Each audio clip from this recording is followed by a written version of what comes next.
নমস্কার, কেমন আছেন সবাই? আমি তো এই গরমের জন্য বাজারে তো যেতেই পারছি না, তো হাজব্যান্ড গেছিল বাজারে, বাজার থেকে শুধু মাছ এনেছে। এই যে এই মাছগুলোকে এনেছে। আর কী মাছ এনেছে? ও, দু রকমের মাছ নিয়ে এসছে। দু রকমের মাছ, একটা হচ্ছে বাছা মাছ আর একটা হচ্ছে এই যে এটাকে বলা হতো পোয়া পোয়া মাছ বা ভোলা মাছ, আর এই হলো বাছা মাছ। এই দু রকম মাছ নিয়ে এসছে, আর তার সাথে নিয়ে এসছে দুটো বেগুন। এই হলো আজকে আমার বাজার। এখন এগুলোকে সব পরিষ্কার করব, তারপরে আবার স্নান করে রান্নাঘরে ঢুকবো। তো দু রকমের মাছ, একটা হচ্ছে বাছা মাছ আর একটা হচ্ছে ভোলা মাছ। এই হলো আজকে আমার বাজার, আর তার সাথে দুটো বেগুন। এই হলো আজকে আমার বাজার। এখন কোন মাছটা রান্না করব সেটা এখন পরে চিন্তা করব। এখন এগুলোকে পরিষ্কার করে নিই, তারপরে আবার রান্নাঘরে ঢুকবো। মাছগুলোকে এখন পরিষ্কার করে নেব। মাছগুলো না বড়ই এসছে।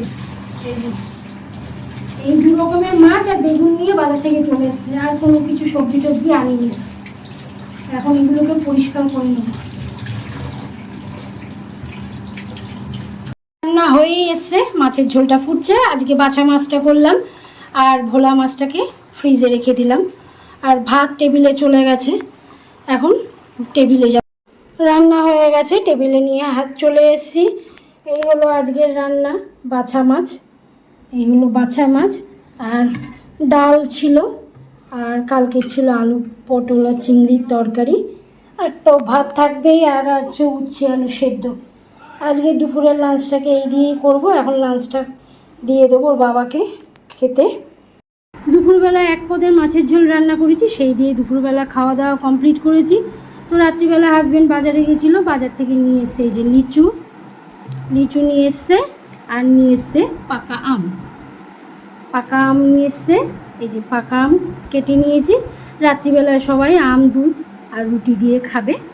এখন সবাইকে খাবারটা আমি দিয়ে দেবো। হাজব্যান্ডের খাবারটা বেরিয়ে দিচ্ছি। দুধ দিলাম, আর দেবো আম দেবো।